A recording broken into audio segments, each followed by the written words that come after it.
नमस्कार। बखबर में आपका स्वागत है। मैं हूं राघवेंद्र सिंह। बखबर में आज हम बात करने जा रहे हैं भारतीय जनता पार्टी की सियासत के बारे में। दरअसल जयप्रकाश नड्डा को एक्सटेंशन मिला है लोकसभा चुनाव तक का, लेकिन जयप्रकाश नड्डा का एक्सटेंशन कई राज्यों के लिए चर्चा का विषय बनेगा, खासतौर से उन राज्यों में जहां चुनाव होने जा रहे हैं। ऐसे 10 राज्य हैं मध्य प्रदेश को मिलाकर। तो हम कह सकते हैं नड्डा का प्रकाश से भाजपा की जय होगी और एक बार फिर बीजेपी जेपी नड्डा की हो गई है, कम से कम लोकसभा चुनाव तक। आडवाणी के बाद जयप्रकाश नड्डा दूसरे अध्यक्ष हैं जिनको इस तरह से लगातार कार्यकाल में एक्सटेंशन मिला है। इस पूरे मुद्दे पर इसलिए भी बात करना महत्वपूर्ण है क्योंकि भारतीय जनता पार्टी देश में हुकूमत कर रही है और देश के कई राज्यों में उसकी सरकारें भी हैं। मध्य प्रदेश के संदर्भ में हम कह सकते हैं कि मध्य प्रदेश जिन 10 राज्यों में इस साल के आखिर तक चुनाव होने वाले हैं, मध्य प्रदेश उनमें सबसे बड़ा राज्य है। इसके बाद कर्नाटक का नंबर आता है और फिर नंबर आता है राजस्थान का और छत्तीसगढ़ का। बाकी फिर छोटे छोटे राज्य हो रहे हैं, मेघालय, उसमें जम्मू कश्मीर भी है और मिजोरम भी है। लेकिन 3 बड़े राज्य हैं, मध्य प्रदेश, कर्नाटक, राजस्थान। यहाँ बीजेपी की स्थिति क्या है मध्य प्रदेश में, और ख़ासतौर से मैं आखिरी बात ये कहूँगा कि नड्डा के एक्सटेंशन के बाद कई राज्यों में जहां भाजपा अपने प्रदेश अध्यक्षों को बदलना चाहती है या सरकार का नेतृत्व बदलना चाहती है, वहां एक तरह से राहत भरी खबर है। उनके लिए जयप्रकाश नड्डा का एक्सटेंशन बताता है कि उनको अब थोड़ी सी मोहलत मिल सकती है। क्या मध्य प्रदेश में संगठन में बदलाव होगा या शिवराज मंत्रिमंडल का विस्तार होगा, ये बहुत महत्वपूर्ण है क्योंकि एक चर्चा यह भी है कि अगर मध्य प्रदेश में संगठन में बदलाव होगा तो बीडी शर्मा को अगले मोदी मंत्रिमंडल विस्तार में जगह मिल सकती है। अगर बीडी शर्मा को केंद्रीय मंत्री बनाया जाता है तो फिर मध्य प्रदेश में बीजेपी आदिवासी कार्ड खेलने के लिए तैयार रहेगी और उसमें डॉक्टर सुमेर सिंह सोलंकी का नाम सबसे आगे है। महत्वपूर्ण है। चर्चा की शुरुआत में हम ये भी सुनेंगे कि आखिर गृह मंत्री अमित शाह ने इस पूरे मुद्दे पर क्या कहा और किस तरह से नड्डा की एक्सटेंशन की घोषणा की। सुनते हैं अमित शाह को। भारतीय जनता पार्टी की राष्ट्रीय कार्य समिति ने सर्वानुमत से एक फैसला लिया है कि श्री जगत प्रकाश नड्डा जी का कार्यकाल जून 2024 तक बढ़ाया जाएगा। नड्डा जी के नेतृत्व में भारतीय जनता पार्टी का पूरा संगठन बूथ से लेकर राष्ट्रीय स्तर पर सेवा ही संगठन है, इस मंत्र के साथ काम में जुटा। उनके कार्यकाल में 120 से ज्यादा विधानसभाओं के चुनाव हुए हैं। इसमें से 73 विधानसभा के चुनाव में भारतीय जनता पार्टी की जीत हुई है। तो हमने सुना किस तरह से उन्होंने कहा कि बूथ तक भाजपा का विस्तार हुआ है जयप्रकाश नड्डा के कार्यकाल में, और कह सकते हैं कि इस पूरे मामले में सेवा ही संगठन है और सेवा ही संगठन है, इस पर उन्होंने बहुत जोर दिया है। चर्चा के लिए हमारे साथ स्टूडियो में मौजूद है वरिष्ठ पत्रकार योगीराज योगेश जी और स्काइप पर हमारे साथ जुड़ेंगे वरिष्ठ पत्रकार संदीप पौराणिक जी। संदीप पौराणिक जी, आपका बहुत बहुत स्वागत है। योगीराज जी, आपका भी स्वागत है। चर्चा की शुरुआत योगीराज जी आपसे कि ये जो सारा मामला है, क्या लगता है आपको जयप्रकाश नड्डा अपने गृह राज्य में चुनाव हार गए, हिमाचल में इज्जत दांव पर लगी थी भाजपा की। अगर यही स्थिति गुजरात में होती, गुजरात में बीजेपी हारती, तो क्या अमित शाह और मोदी के नंबर बढ़ते? लेकिन हिमाचल में हारने पर जयप्रकाश नड्डा के नंबर कम नहीं हुए, बल्कि उनको अगले साल लोकसभा के चुनाव तक का कार्यकाल बढ़ा दिया गया। ये उन भाग्यशाली भाजपा के अध्यक्षों में है जो आडवाणी के बाद दूसरे नंबर पर आते हैं, जिनको कार्यकाल में एक्सटेंशन मिला या उनको बढ़ोतरी की गई। आपकी राय, फिर मैं आऊँगा मध्य प्रदेश के मुद्दे पर कि आखिर इस पूरे मामले का जयप्रकाश नड्डा के कार्यकाल में बढ़ोतरी का मध्य प्रदेश की सियासत पर क्या असर पड़ने वाला है, क्योंकि इसके पहले चर्चा थी कि दिल्ली में भाजपा कार्यकारिणी की 2 दिनी बैठक के बाद खासतौर से उन राज्यों में जहां चुनाव होने हैं, मध्य प्रदेश को लेकर बीजेपी सरकार और संगठन में कितना बदलाव करेगी। क्या मध्य प्रदेश में सरकार और संगठन को मोहलत मिल गई है? आपकी राय। देखिए राघवेंद्र जी, ये बात सही है कि जब हिमाचल प्रदेश के नतीजे आए तो इस बात की चर्चाओं ने जोर पकड़ा था कि नड्डा को बदला जा सकता है। लेकिन हिमाचल प्रदेश का नतीजों का एनालिसिस मीडिया में भी या पार्टी लेवल पर भी जब लोग करते हैं तो उसमें यही सामने आता है कि हिमाचल प्रदेश के हार के कारण और भी कई सारे थे, और जिसमें बहुत बड़ा एक वजह यह थी कि पार्टी में जो बागी खड़े हुए थे वो एक बहुत बड़ा कारण भाजपा की पराजय का था। लेकिन फिर भी चूँकि भाजपा के अध्यक्ष थे नड्डा जी और हिमाचल प्रदेश उनका गृह प्रदेश था, ऐसे में वहाँ पार्टी चुनाव हार जाए तो कहीं ना कहीं सवाल तो बनता है कि आखिर नड्डा जी को बदला जाएगा कि नहीं बदला जाएगा। लेकिन महत्वपूर्ण बात इसमें यह भी है कि नड्डा जी के पूरे ये 2 साल का ये और 6 महीने का जो उनको कार्यकारी अध्यक्ष बनाया गया था, यदि 2.25 साल के उनके कार्य का एनालिसिस करें तो भी ये देखने में आया कि उनके विरुद्ध नेगेटिव बातें बहुत कम रही। केवल एक हिमाचल का नतीजा छोड़ दिया जाए तो कुल में उनके पक्ष में बातें ज़्यादा बनी। हालांकि उनके नेतृत्व में 2-3 बड़े स्टेट भाजपा हारी, लेकिन इसके बावजूद भी अपन क्रिकेट की भाषा में कह सकते हैं कि जीत का स्ट्राइक, रन रेट का स्ट्राइक उनका बहुत बेहतर था। जैसा कि अभी अमित शाह जी ने भी बताया कि 120 में से 73 उनको विजय प्राप्त हुई। दूसरा एक महत्वपूर्ण बात ये भी रही कि अपन कई बार ये देखने में आता है कि कई बार आपका परफॉर्मेंस इतना बेहतर नहीं होता, लेकिन आपके आला कमान की नज़र में, आप अपने बॉस की नज़र में आपका परफॉर्मेंस बहुत बढ़िया रहता है। और यही वजह है कि आज भी नड्डा जी मोदी और शाह की गुड बुक में कल भी थे और आज भी हैं। तो एक एक्सटेंशन की एक बहुत बड़ी वजह मुझे ये भी लगती है कि उन्होंने अपना विश्वास शीर्ष नेतृत्व पर बरकरार रखा, और यही वजह है कि नड्डा जी को भी बरकरार रखा गया है। तो ये 2-3 बड़ी वजह हैं, बट नड्डा जी को बरकरार रखा गया है। लेकिन ये बात ज़रूर है जो जिसका जिक्र आप कह रहे हैं कि ये पूरा देशव्यापी उसके असर होंगे, अलग अलग स्टेट्स में उसके असर होंगे, पार्टी में उनके स्टेट वाइज क्या असर होगा ये देखने वाली बात होगी। लेकिन ये बात सही है कि उनकी अभी तालमेल शीर्ष नेतृत्व से अच्छा है, कोई बहुत बड़ा नेगेटिव रिमार्क्स उनके खिलाफ नहीं किया है, और सबको साथ लेकर चलने की एक उनकी क्वालिटी थी। इस वजह से उनको एक्सटेंशन मिला, मुझे ऐसा लगता है। बिल्कुल। लेकिन अगर आप घर में चुनाव हार गए हैं और वहाँ बगावत हुई है तो ठीक है, पार्टी जो भी फैसला करती है उसके पक्ष में तर्क देती है। तो उनके पक्ष में तर्क है कि उनके नेतृत्व में पार्टी ने 176-72 सीटें जीती या चुनाव जीता, लेकिन वो घर में हार गया, ये सबसे बड़ा दिया तले अंधेरा हो गया है। मैं संदीप जी आपके पास आऊँगा कि क्या नड्डा जी का एक्सटेंशन मध्य प्रदेश के उन लोगों के लिए राहत भरी खबर है जिनको लग रहा था कि अब उनको एक्सटेंशन नहीं मिलेगा या वो बदल दिए जाएंगे? क्या सोचना है आपका? लेकिन एक खबर बीच में ये भी है कि अगर मोदी मंत्रिमंडल का विस्तार होता है और उसमें BD शर्मा को केंद्र में मंत्री बनाया जाता है तो फिर मध्य प्रदेश के लिए नया अध्यक्ष खोजना पड़ेगा। उसके लिए नामों की भी चर्चाएं शुरू हो गई हैं। पहले भी चर्चा थी, लेकिन वो चर्चा अब थोड़ी सी धीमी हुई क्योंकि नड्डा जी का भी कार्यकाल बढ़ गया है। और जैसा योगीराज जी कहते हैं कि वो अभी भी नरेंद्र मोदी, अमित शाह की आंखों के तारे हैं, तो मेरा मानना है कि जो भी राष्ट्रीय अध्यक्ष बनेगा वो इनकी आंखों का तारा ही बनेगा, क्योंकि नरेंद्र मोदी या अमित शाह की आंखों का तारा जो नहीं होगा वो राष्ट्रीय अध्यक्ष बन नहीं सकता। आज की स्थिति तो ऐसी लगती है।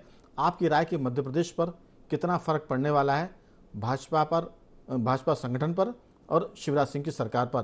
क्या विस्तार होगा मंत्रिमंडल का? कुछ चेहरे बदले जाएंगे, कुछ चेहरे लिए जाएंगे, संगठन में कुछ बदलाव होगा? क्योंकि रिपोर्ट्स तो बहुत अच्छी नहीं है। आपकी राय? देखिए राघवेंद्र जी, नड्डा जी का एक्सटेंशन और मध्य प्रदेश का संबंध जी, अगर हम दो चीजों पे नजर डालते हैं तो एक बात साफ नजर आती है कि अगर 2024 के चुनाव से पहले नड्डा जी को एक्सटेंशन दिया गया, जो कि मतलब 1.5 साल चुनाव है करीब लोकसभा के, तो क्या मध्य प्रदेश में 10 महीने पहले अध्यक्ष बदल दिया जाएगा? एक सवाल है सामान्य सा। तो मुझे लगता है कि इसका जवाब ना में ही होगा, और संभावना भी इसकी कम है कि अध्यक्ष बदला जाएगा। कारण है उसके क्योंकि मध्य प्रदेश में जिस तरह की टीम बनाई है या नई टीम बनी है, नए अध्यक्ष के आने से जो टीम है उसका कितना समन्वय हो पाएगा। और सीधी सी बात है, जो पार्टी सत्ता में है वो नई चुनौती खड़ी नहीं करना चाहेगी। आप जिस भी नए व्यक्ति को लेके आएंगे वो हो सकता है सरकार से उसकी ट्यूनिंग नहीं हो और मध्य प्रदेश के दूसरे नेता उसके खिलाफ खड़े हो जाएं। तो ये संभावनाएं भी, आशंकाएं भी पार्टी के सामने रहती हैं। तो मुझे लगता है कि ये चुनाव का साल है, इसलिए कोई बड़ा जोखिम पार्टी कम से कम मध्य प्रदेश में नहीं लगी, क्योंकि 2018 का अनुभव उसके पास अच्छा नहीं है। और बड़े कारण एक और है कि जब आप विधानसभा चुनाव में लोगों के टिकट काटेंगे, क्योंकि ये तय है कि जो आप कह रहे हैं रिपोर्ट आई है, सर्वे रिपोर्ट है, वो नकारात्मक है बड़ी संख्या में लोगों के, उनको जब आप करेंगे तो उनको कहीं ना कहीं आपको एडजस्ट करना पड़ेगा।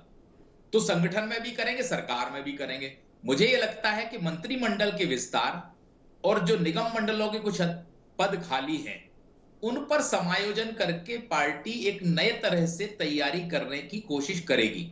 लेकिन एक चीज और है कि बीजेपी चौंकाने वाले नतीजे देती है राघवेंद्र जी।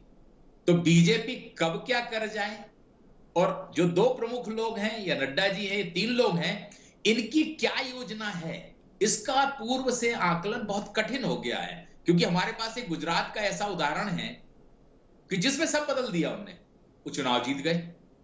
तो हो सकता है मध्य प्रदेश में भी ऐसे प्रयोग हो जाएं, लेकिन अभी जो स्थिति है। संदीप जी, बहुत सधी प्रतिक्रिया है आपकी इसमें, आपने दोनों बातें कह दी हैं। मैं वही कह रहा हूं ना, संभावनाएं है ना जी। हम ये नहीं कह सकते कि अध्यक्ष रहेगा या हटा दिया जाएगा, क्योंकि नड्डा के एक्सटेंशन का जो मैं आपसे बात कह रहा हूं कि जब नड्डा जी को एक्सटेंशन दिया है 1.5 साल पहले, तो प्रदेश के अध्यक्ष को 10 महीने पहले कैसे बदल दिया जाएगा? देखिए, हम ये नहीं कहते कि बदला जाएगा कि नहीं बदला जाएगा, लेकिन मध्य प्रदेश में और गुजरात में फर्क है। मध्य प्रदेश के अध्यक्ष और नड्डा के अध्यक्ष के एक्सटेंशन में फर्क है, हिमाचल और मध्य प्रदेश में फर्क है। तो नड्डा जी को संभालने वाले 2 आदमी हैं, नरेंद्र मोदी और अमित शाह।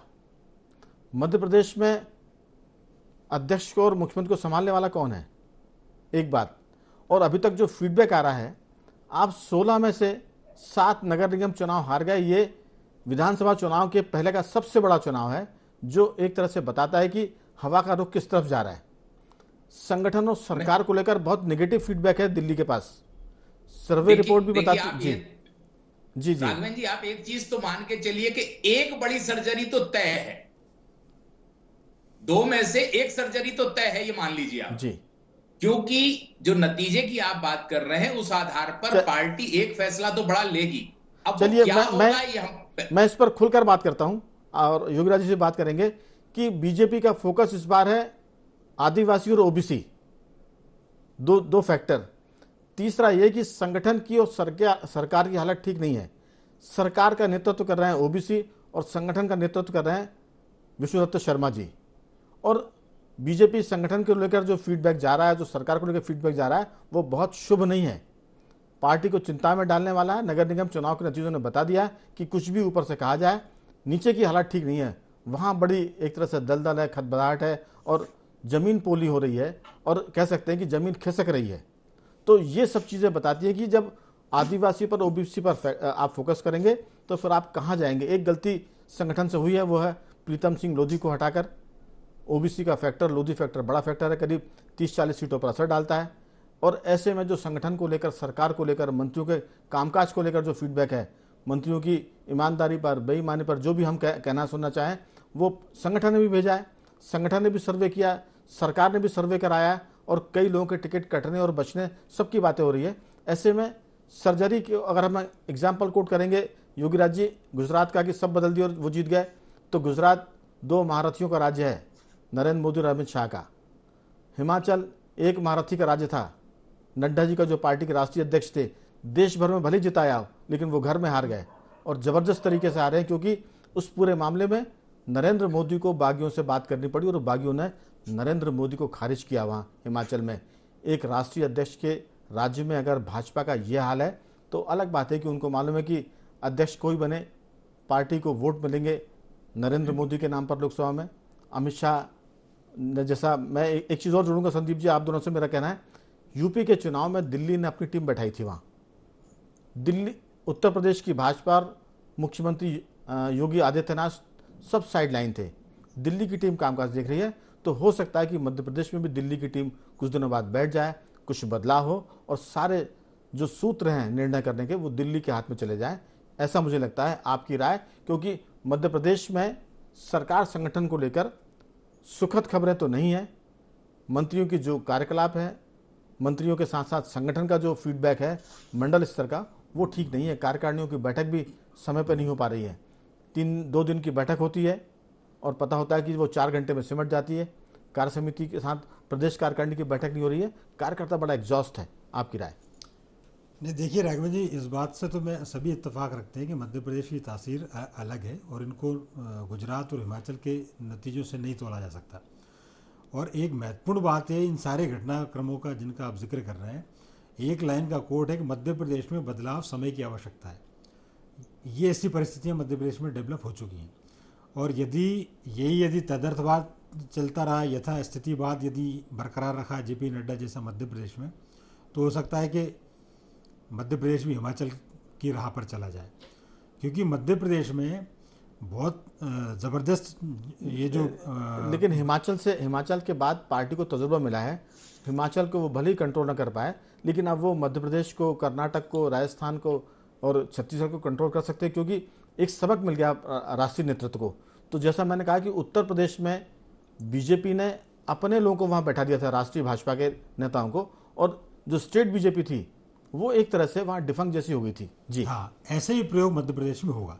या तो कोई एक हाई पावर कमेटी बनाई जाएगी या कुछ ऐसे बड़े सीनियर लीडर्स के नाम आएंगे जो ये सारी चीज़ों को मैनेज कर सके, या जो टिकटों के बाद होने वाली बगावत को थाम सके, क्योंकि हिमाचल में बहुत बड़ी कारण रहा पराजय का बगावत। तो इन लोगों को संभालने वाला अभी संगठन में से ऐसा कोई बड़ा मुखिया नज़र आता नहीं है। कि जो कई तो विधायक भाजपा में ऐसे हैं जो कि बहुत सीनियर लीडर हैं, जो 60-65 और बड़ा अनुभव रखते हैं, उनको ये 40-45 साल के लोग क्या संभाल पाएंगे। तो कम से कम ऐसा लीडर यहाँ बैठाया जाएगा प्रदेश भाजपा में जो इन सबको मैनेज कर सके। ऐसी कमेटी हो सकता है यहाँ गठित की जाए जो इन सबको मैनेज कर सके, क्योंकि ये मध्य प्रदेश में बहुत आवश्यकता है इस चीज़ की। यदि आपने जरा सा भी ढील मध्य प्रदेश में देने की कोशिश की तो मध्य प्रदेश जो 2018 में तो निकल ही गया था हाथ से, वो तो दोबारा से आ गया, अलग बात है, लेकिन 2018 से ज़्यादा खराब स्थिति में मध्य प्रदेश। लेकिन योगी राज जी, विशुद्धर शर्मा की संगठन क्षमता पर कोई सवाल नहीं खड़े कर सकता, क्योंकि विद्यार्थी परिषद से वो आए हैं। युवाओं को जब उन्होंने मैनेज किया मध्य प्रदेश में, उसके बाद बीजेपी में उन्होंने महासचिव का पद संभाला, महामंत्री का पद संभाला, फिर वो अध्यक्ष बने। मुझे लगता है कि उनके साथ जो टीम है वो थोड़ी सी नई पड़ गई है और जो प्रभारी हैं वो थोड़े से मध्य प्रदेश को समझने वाले कम हैं। अगर एक आदमी उनके साथ तजुर्बेकार हो तो बी.डी. शर्मा में काम करने की ताकत है। वो युवा हैं, ऊर्जावान हैं और वो लंबी रेस के घोड़े हैं। लेकिन अभी जो स्थितियाँ बनी है संदीप जी, वो कहीं ना कहीं ये बताती है, अभी चर्चा चल पड़ी कि बी.डी. शर्मा जी को केंद्र में मंत्री बनाया जा सकता है। सुमेर सिंह सोलंकी का नाम चल रहा है कि अगर ये न बताती तो नए अध्यक्ष बन सकते हैं। लेकिन अभी तो बी.डी. शर्मा है ना, तो ये चर्चाएं क्यों हो रही है? लेकिन लाल सिंह आर्य का नाम आ रहा है, दलित के नाम पर, आदिवासी के नाम पर सुमेर सिंह सोलंकी का नाम है कि वो संघ के बहुत निकट हैं। तो ये सब बातें, चीज़ें कहीं ना कहीं ये बताती है कि बीजेपी के भीतर अच्छा नहीं चल रहा। और ये जो अच्छा नहीं चल रहा है, इसको भाजपा का जो राष्ट्रीय नेतृत्व वो जानता है, क्योंकि शिव प्रकाश जो यहाँ के प्रभारी थे, अब वो उनको छत्तीसगढ़ भी दे दिया और वो महाराष्ट्र मुंबई में कैंप कर रहे हैं। उन्होंने भी फीडबैक दिया है। जामवाल जी यहाँ वो फीडबैक दे रहे हैं और यहाँ का जो संघ का फीडबैक है वो जा रहा है। इंटेलिजेंस ब्यूरो का जो फीडबैक है, आईबी का, वो जाता है। तो मुझे लगता है कि जो नरेंद्र मोदी के आंख कान है मध्य प्रदेश में, वो उनको सही स्थिति से अवगत करा रहे होंगे और उनको पता है कि अगर स्थितियाँ बिगड़ेंगी तो वो मध्य प्रदेश को हिमाचल नहीं बनने देंगे। ऐसा हम लोग समझ पा रहे हैं। बाकी तो आप बताइए कि आपको क्या लगता है संदीप जी। देखिए राघवेंद्र जी, ये बात बिल्कुल सही है कि बीजेपी संगठन और सरकार को लेके हाईकमान बहुत सतर्क है और सजग भी है। और आप एक चीज और देखिए कि अमित शाह के बार बार दौरे, प्रधानमंत्री नरेंद्र मोदी के बार बार दौरे का कारण क्या है, उसे भी करीब से हमें देखना होगा। और मध्य प्रदेश के 5-7 जो बड़े नेता हैं, उनकी गतिविधियां भी हम सबकी नजर में है और हाईकमान की भी नजर में है। जो आपने कहा कि सुमेर सिंह सोलंकी और लाल सिंह आर्य का नाम आ नहीं रहा, ये लाया जा रहा है। ये 5-6-7 लोग जो है जिनके चर्चाओं में नाम चल रहे हैं। अब विंध्य से राजेंद्र शुक्ल का नाम भी है, जो पूर्व मंत्री। कैलाश जी का नाम भी, कैलाश विजयवर्गीय का नाम भी चल रहा है। जी, मैं वही कह रहा हूं। नहीं, कैलाश विजय, मध्य प्रदेश सरकार के 2-3 मंत्री भी हैं, प्रहलाद पटेल भी हैं, नरेंद्र सिंह भी हैं। ये जो नाम चल रहे हैं, इसके पीछे जो बीजेपी के अंदर सब सेहत अच्छी नहीं है, उसके संकेत हैं ये। नहीं तो बीजेपी में ऐसा देखने बहुत कम मिला है कि इस तरह की स्थितियां बनी हो। और इससे पार्टी हाईकमान वाकिफ है। जो आप कह रहे हैं राघवेंद्र जी, बड़ी सर्जरी एक पक्ष की तो तय है, ये मान लीजिए। पार्टी हाईकमान को अगर ये हिमाचल बनने से रोकना है तो एक पक्ष की, दो में से है, चाहे संगठन की और चाहे सरकार की। जी, दिए जाने की चर्चाएं ही नहीं है, पार्टी भी कहीं ना कहीं मन बना चुकी है। अब उन्हें कौन सी जिम्मेदारी देनी है ये तय होगा आने वाले 1 माह के अंदर। और ये चर्चाएं सुमेश सिंह की अचानक नहीं आई हैं, वो संघ के करीबी हैं, किस तरह से राज्यसभा में गए, उनके साथ कोई विवाद नहीं है, वो किसी गुट से जुड़े हुए नहीं है, और संघ की नजदीकी, और दूसरी तरफ नरेंद्र मोदी, अमित शाह और जेपी नड्डा से भी उनकी करीबियां हैं, तो फैसला उनके पक्ष में एक तो जाएगा मुझे लगता है।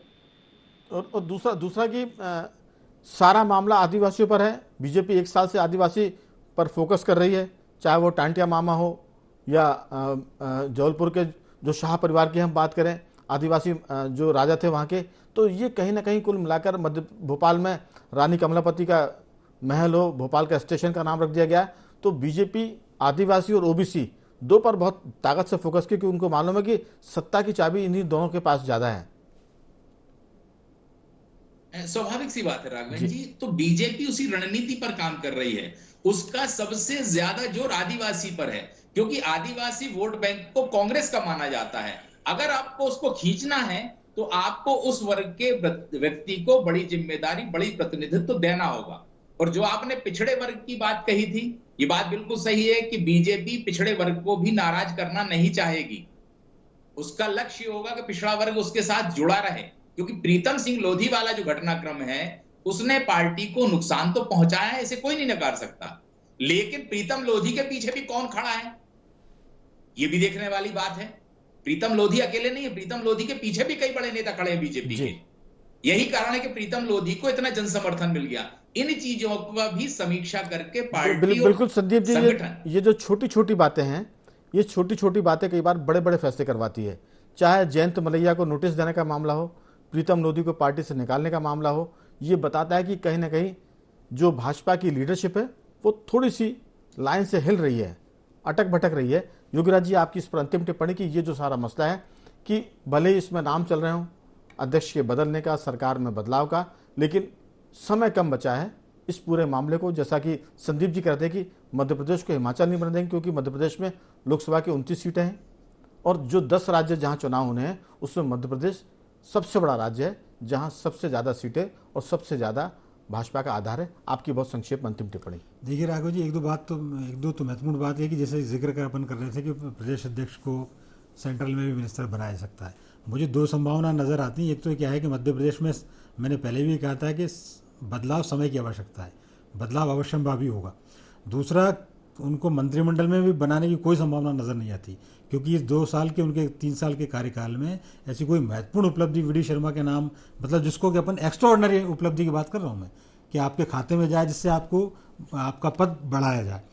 लेकिन चूंकि उपचुनाव में जो 28 में से उन्होंने विधायक जो जीते थे वो तो उन्हीं के नेतृत्व में जीते थे। उपचुनाव में तो उन्हीं के अध्यक्ष बनने के बाद मध्य प्रदेश में सरकार बनी थी बीजेपी की, सिंधिया की बगावत के बाद। तो ये 2-3 चीजें हैं जो उनके साथ जुड़ जाती है। लेकिन उपचुनाव में तो सिंधिया का फैक्टर भी रहा और मेन चुनाव में भी सिंधिया का फैक्टर रहा था कांग्रेस की तरफ से। तो केवल अकेले वी डी शर्मा को उसको श्रेय देना, और मैंने कहा ना कि जब तक आपका एक ना एक अचीवमेंट इतना बड़ा हो जिसकी चर्चा देश भर में हो जी, तो ऐसा कोई अचीवमेंट उनके नाम पे नहीं, लेकिन निगेटिव पॉइंट उनके कई सारे हैं, जिनका जिक्र आपने भी किया कि नगर निगम चुनाव में 7 महापौर के चुनाव आप हार गए।